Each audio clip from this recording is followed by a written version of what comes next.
the tools are going to help us amplify our voices. And that's what excites me, that we're not just using social media to post memes in hopes of getting likes. Rather, we're using social media to find, to connect, to collaborate, and to change.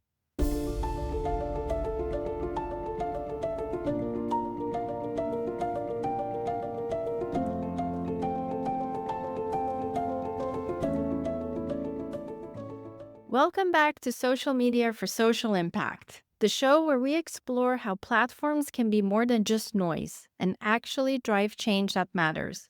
Today, I'm joined by the wonderful Freddie Tran-Nager, an award-winning creative strategist and marketing communication professor. Freddie has over 3 decades of experience as a consultant, entrepreneur, and writer. He wears many hats, and what I admire most is the way he brings those roles together with purpose. As a fellow entrepreneur and professor, I find Freddie's work inspiring, especially the way he blends creativity with strategy to push our industry forward and have deeper conversations about influence and impact. Freddie, it's my honor to have you here. Welcome to the show. Thank you, Misha. I'm honored to be here. So, Freddie, can you take us back to the beginning? What first drew you into the world of marketing and influence? Well, I think it was partially because I'm a writer. I've always been a writer. So writing was something I did throughout college, and it helped me get my first job, which was advertising in the music industry. It wasn't exactly a goal that I had. It's just kind of where my skills took me. But once I got in, I realized I like this. And so something I encourage my students to do too is try different things, even if they didn't, if they weren't part of your plans, still go ahead and try them. You just might like them. So that's how I got into it just in the beginning, just advertising in the music industry. I love this advice, and I know you do great work both with students and clients in the space. I really want to get at the heart of it when we talk about influence. This word gets thrown around a lot. I'd love to hear your perspective and how you personally define influence. Okay. It's a word that's been widely misused. It's also confused with creation. In other words, people refer to creators and influencers as if they're the same thing. I take the word influence very literally, which means to persuade somebody, right? Persuasion. So in my classes, I teach a course on influencer strategies. I define influence as changing somebody's beliefs and or behaviors. So if all you're doing is entertaining them and getting likes and followers, that's nice. You're a creator. There's nothing wrong with being a creator, but it has to go beyond being popular. Popularity is not the same thing as influence. And I think too often in media and even academia, we assume that just because somebody has 1 million followers on social media, that makes them an influencer. It doesn't unless they're really changing beliefs or behaviors. So I kind of have a strict definition of it. I love that. And it's always good to start at the baseline and talk about what these terms mean, because I think there's a lot of misconceptions around social media and how it can be used as a force for good. And this leads to something I'm very curious about. If we move beyond the idea of popularity, how do we actually measure influence?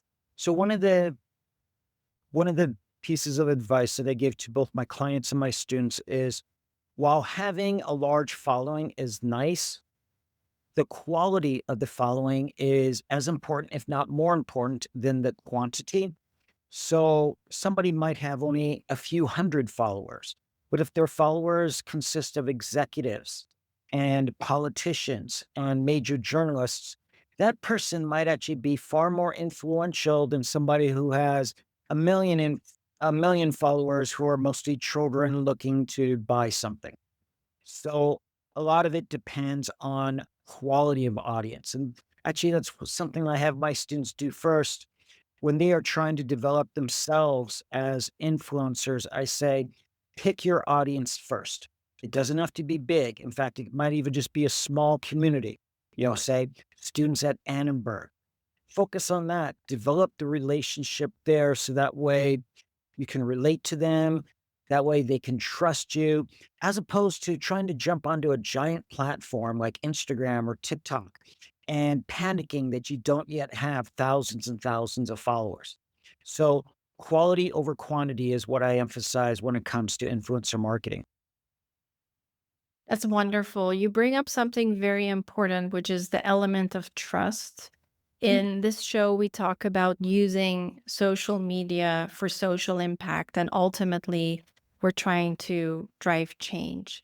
So, Yeah. when you think about trust, what are some elements that are key to building that trust? And do you have examples of how some other influencers or creators you follow or have worked with build that trust? Sure. So, yeah, absolutely. Trust is essential, especially on social media, where these days half the profiles seem to be fake. They're either bots or people pretending to be something that they're not. So, consumers, audience members, we tend to be a little cautious about how we give our trust, who we give our trust to. Now, this doesn't mean that somebody who's a con artist can't win our favor, win our trust. But in general, we trust people who seem relatable. So, one of the first things that I tell my students to do is find your audience and find points of commonality. No one's going to trust you if you walk into the room and immediately start giving advice, start giving directions.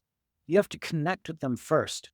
And some of the top influencers, I think politicians know how to do this. They go in and first and they find points of commonality with voters and they try to relate to them. That relatability is so important. By the way, I like the word relatable. Too many people bandy about this word authenticity, which has become too warped in its meaning and has many different interpretations. So I prefer the specificity of the word relatable and relatability and how important it is. So do that. Also, you also have to have some kind of credibility. Certainly, having a degree from a top university like USC helps in building your credibility. Being consistent, that's another thing that is stressed. People sometimes use authenticity to mean consistent. It doesn't. Consistency means being consistent that your words and your actions match up. The world is full of hypocrites who tell you to eat healthy, and then they're caught out in the world eating cheesecake, whatever it may be, right? So the world is full of hypocrites and deceitful people. But if you are consistent in words and actions, and people can see that you're consistent, if your message doesn't change every time you turn on the camera, then you start to build that trust. And trust is a long time in coming. There are some tools to make yourself more trustworthy more quickly. One is to collaborate. Find somebody who you know is trustworthy, like Misha, and do a podcast with them. So, since people know you and they trust you, they might never have heard of me, but because I'm on your podcast, it helps me build a little bit of trust, a little bit of credibility. Also, by collaborating with you here, a little bit of your brand transfers over to me. And you have a very strong, powerful, trustworthy brand. So, it helps me as well. So basically, in sum, the three things is be relatable, be consistent, and collaborate with people who already have the trust of their audience. That's wonderful. Such good advice. And we come across so many marketing campaigns every day. You and I have had this conversation over and over. Some campaigns are clever, some are forgettable, but every so often, there is a campaign that really cuts through the noise. Yeah. When we talk about trust and credibility, there is another part of this where I want to talk about whether campaigns on social media nowadays are truly moving their audiences. So are they there just to get a click, or are they made to have us care about the cause? So do you have an example of a campaign that made you truly sit down and say, okay, this is meaningful work, this is making an impact, and this resonated with me in a deeper way? Wow. On social media, indirectly. Okay. Indirectly, because I watch a lot of television as well. And during the Super Bowl, there are a lot of campaigns. A few years ago, Budweiser did a campaign where they just featured it was wordless, there's no dialogue. It was about the relationship between a farmer and a horse, one of the Clydesdales. And the reason it worked is because it triggered emotion. Because Budweiser has always stood for friendship as well as beer, right? But it was the beer that you share with your buds, hence Budweiser friendship. And I thought they did an excellent job of conveying that friendship. It doesn't have to be between two guys or two women, etc. And they made that connection with the audience wordlessly and emotionally. And something that I want to stress in social media, there's a lot of entertainment out there. And a lot of marketers think that they're in the entertainment industry. Now, you can't be boring, and certainly it helps if your content is entertaining, but that's not your purpose. Leave entertainment to Hollywood and pop stars. Let Taylor Swift entertain people. Your job as a marketer is to influence, to change beliefs or behaviors. And the key to doing that is emotion, emotional resonance. Now, obviously, I didn't rush out to go buy a Budweiser beer the second I saw the ad, which is running on YouTube and Instagram and so on. But it lifted my esteem of the Budweiser brand. Now, the brand's been around for over 100 years, but sometimes they fade from memory. They don't stick with us. So, what I advise marketers is yes, sometimes you want to generate that immediate behavior, getting people to rush out and buy things. But more importantly, at all times, you should be looking to elevate your brand. Give it a little bit of a boost so that way the next time somebody is in the market, when they are finally ready to buy, your brand is something that they'll consider. So I think there are several companies that do this well. It always doesn't have to be like deep meaning emotion. It could just be a little fun, make somebody laugh. I think Duolingo has done an amazing job promoting the language learning app. So that way, Duolingo is not a name that's easy to remember or spell. So the naming is a little bit of a handicap. But what they did was they created this little owl mascot, and he's funny and he's amusing. And you start feeling a little connection with this owl. Remember what I said about that relatability? It's an owl. How can I relate to an owl? Well, he's a little bit of a rascal. He's a little bit of a rebel. Owls are studious. So Duolingo made a really smart choice by putting a face on their brand. They're not just a logo that talks about their features. They're not always out there saying, download Duolingo now and save 10% off. They're like, hey, here's the face of our brand. Like us, trust us, check us out for free. And I think that's an amazing job using social media. That's fantastic. I love Duolingo, and they're one of the case studies we talk about a lot in our classrooms. And it's been fantastic to kind of see that evolution of the brand.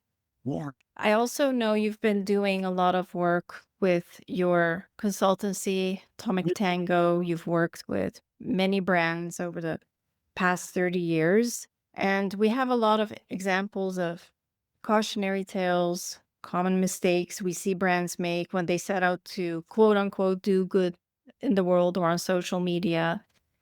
Do you have any examples of cautionary tales and campaigns that went sideways that you can share with us where they completely missed the mark? And how can brands really bounce back from that? Yeah. I think that brands need a deeper understanding of who they are and who they are in the eyes of their consumers. That's the position, right? Where are you in the eyes of your target audience?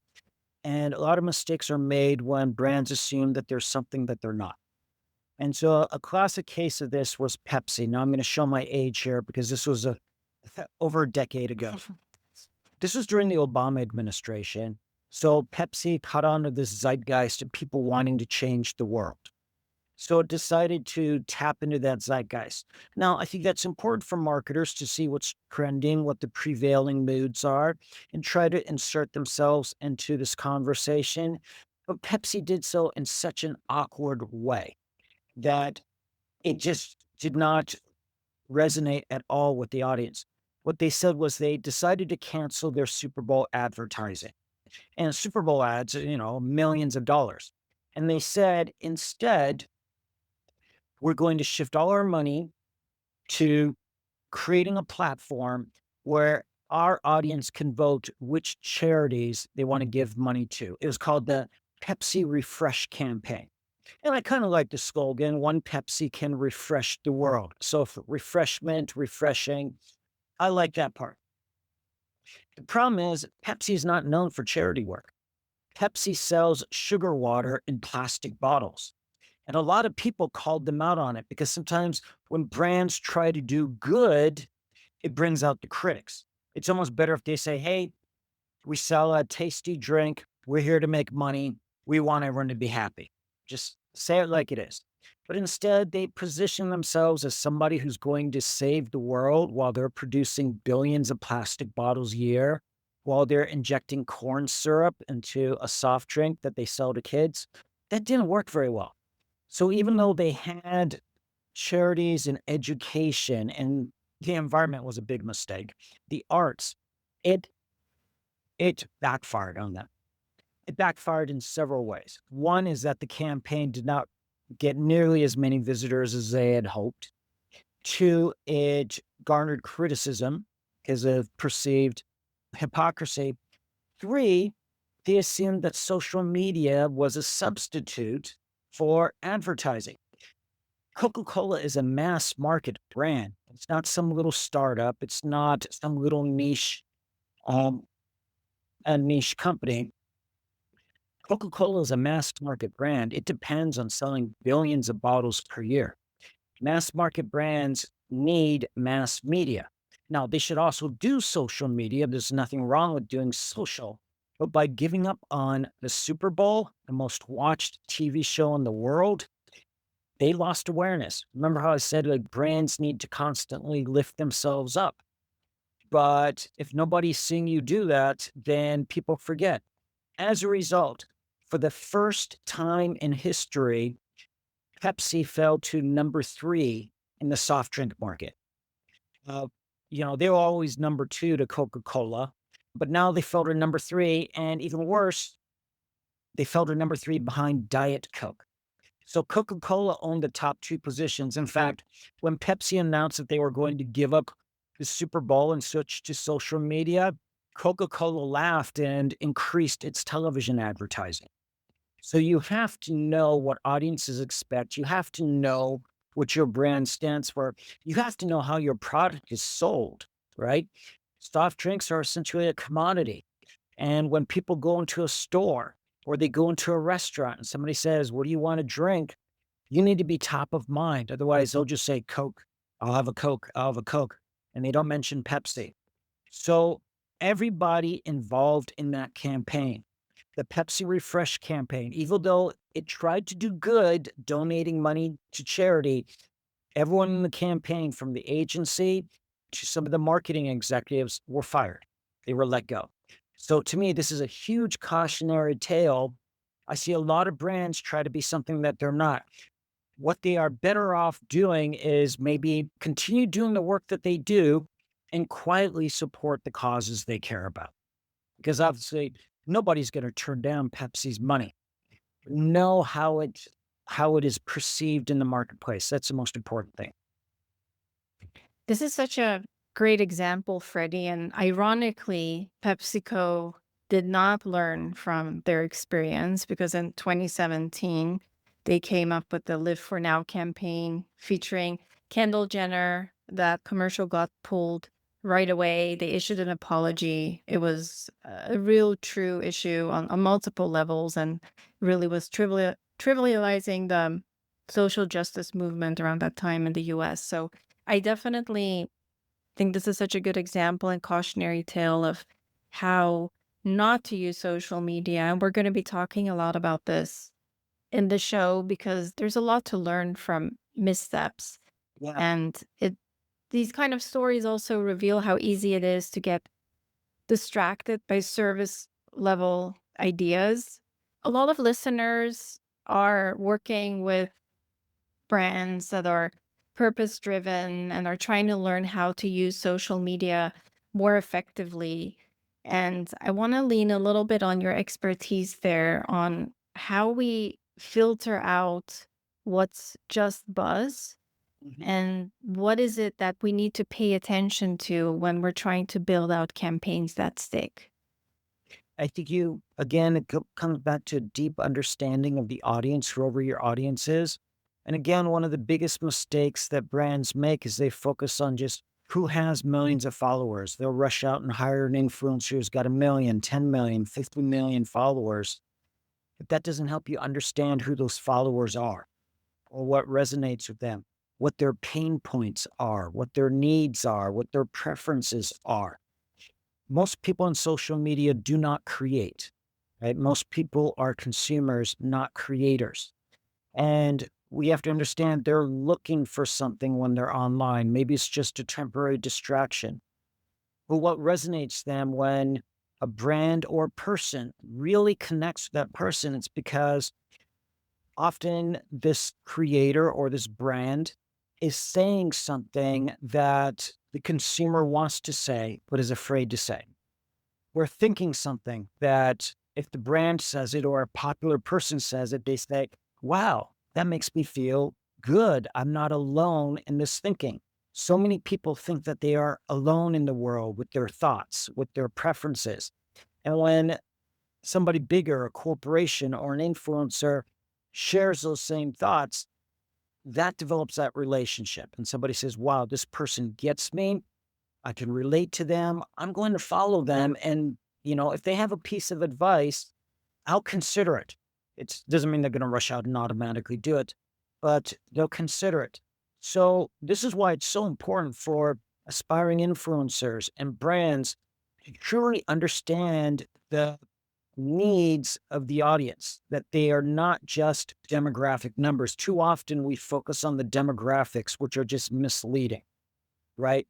I mean, in my class, I don't even allow students to use the word Gen Z because I said that's a stereotype. Gen Z comes in all different colors and political preferences. Identify who your people are and try to resonate with their interests. More so, what I direct brands, my clients, and students to do is find people who share an interest. Identify that one interest and speak to that interest. I call these communities of interest. And they don't have to be, super profound. It could be fans of USC football. They all have a shared interest. They love USC football. So if you can make that connection just on football terms, then eventually they'll come around to listening to you for your other products and so on. I know right now I have a lot of students who love K-pop, and there's something about K-pop that resonates with them. Maybe it's this image of young, dynamic, energetic people, and they wish they had that dynamism and that energy. So we understand, okay, why do they like K-pop? Now, we as a brand wanting to reach these K-pop fans, how can we also touch that need, that appeal? So I say, what I tell people is forget demographics, focus on interests, focus on needs. You're less likely to offend anybody because I'm not going to say this is what women want. This is not what Gen Z wants. I'm saying this is what people who are interested in K-pop or football or animals, this is what they want. And then I'm going to try to address that need. I love this approach because it moves us away from the generational segmentation that happens so often. We constantly hear marketers trying to appeal and target the Gen Z audiences, millennials. And you and I share many common interests and beliefs.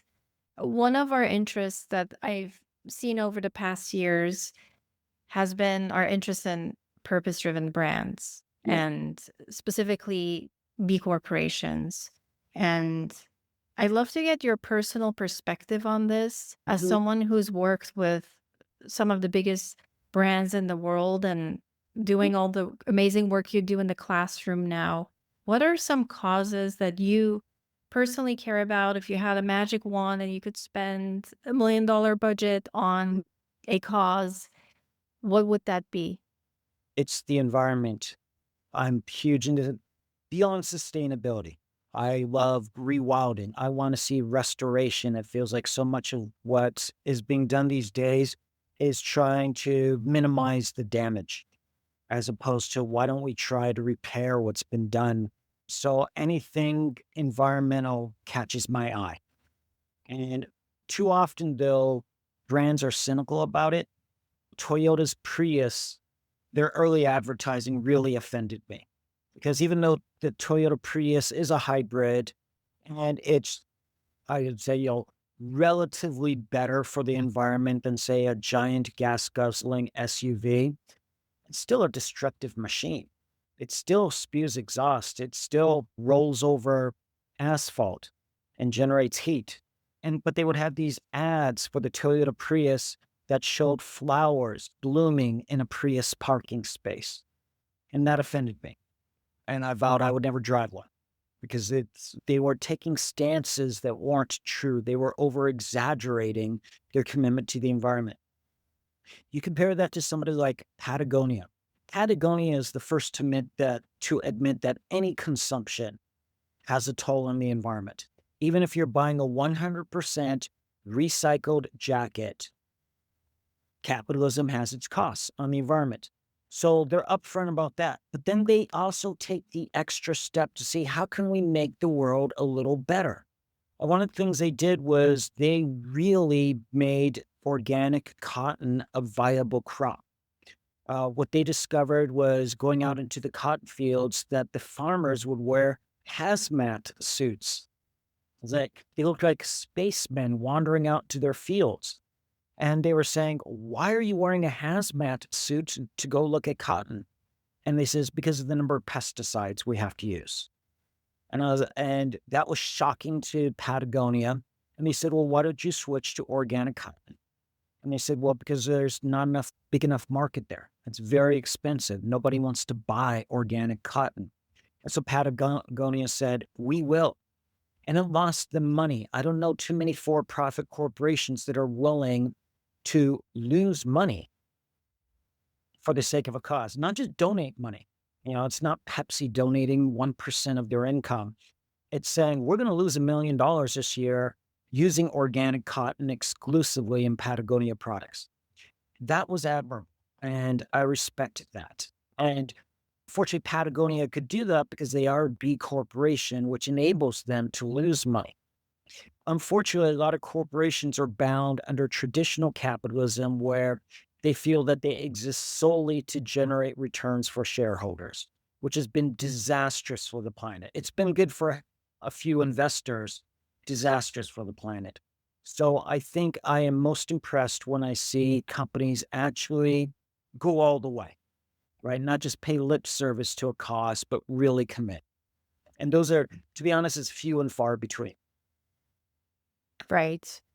This is music to my ears. You and I have talked about brands like Patagonia and Warby Parker and so many other companies that are B corporations. We've brought them into our classrooms. We've partnered up with them, collaborated with them, and always bringing them to the forefront. And that's part of the mission or our shared mission, in my opinion, is bringing those leaders in the space to the forefront because they can set an example for the rest of the industry, and our students being the change makers of the future have so much they can learn from, but also they're so committed and inspired to drive change. So it makes me optimistic that we have individuals who truly care about being the change and who are interested in learning, and seeing that hunger and learning about these topics is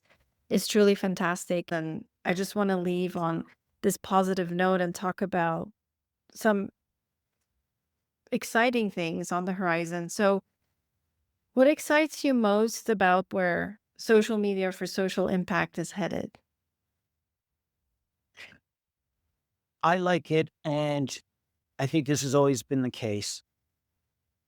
A lot of people feel that they're alone out there, that they're the only ones who feel a certain way. But on social media, you can find people who share your interests. They may be a state over, a country over, the other side of the world. but it unites people who share an interest. And when we unite our voices, we're much louder than if we're just one person screaming into the void. So I love that ability to unify. And maybe with the help of AI and some of these other tools, we can meet other people faster. And all the collaboration tools that are coming up these days will enable us to pool our ideas and use our ideas to influence the powers that be. So I think the tools are going to help us amplify our voices to connect and amplify. And that's what excites me, that we're not just using social media to post memes in hopes of getting likes. Rather, we're using social media to find, to connect, to collaborate, and to change. That's what excites me. So profound. Thank you for sharing, Freddie. Is there anything we didn't cover today that you think is important for people working in this space to hear? A million things. I think you and I could probably talk for the next 6 days and come up with more ideas. No, I just want to encourage everyone to create. ChatGPT is easy, but there's something about the visceral thrill of coming up with something yourself. Certainly use these tools to occasionally get a piece of inspiration, but it's not going to give you the same rush as when you look down at something and you say, I wrote that, or I drew that, or I sang that. So use the tools to light the spark, but at the end of the day, you have to create it yourself. I love it. Thank you so much, Freddie, for being here and sharing all of your wonderful, thoughtful insights and wisdom about what real influence looks like and how we can all raise the bar in the work we do. And thank you for the work you're doing with students. I want to thank everyone for tuning in today. If you enjoyed this episode, please subscribe, share with a friend, and let's keep building a future where social media is a tool for true change, not just clicks and likes. Until next time, I'm Misha Kuze, and I'll see you in the next episode.